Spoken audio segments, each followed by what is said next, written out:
നമ്മളെവിടെ പോണേ? എവിടെ ആരാണ്?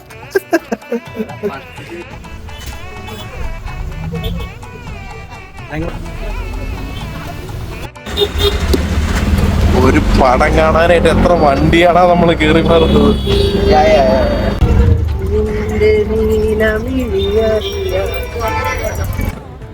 അങ്ങനെ ഫൈനലി നമ്മള് 60 കിലോമീറ്റർ യാത്ര ചെയ്തിട്ട് ആദ്യം ബൈക്കിൽ പോയി, പിന്നെ ബസ്സിൽ പോയി, പിന്നെ ഓട്ടോയിൽ പോയി, എന്നിട്ട് തിയേറ്ററിലെത്തി.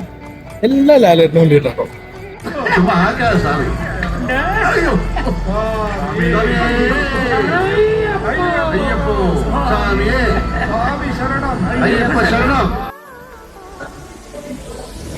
എന്ത് പടമാണോ ഈ തരൂറിന്റെ ഇതുവരെ എവിടെയായിരുന്നോ?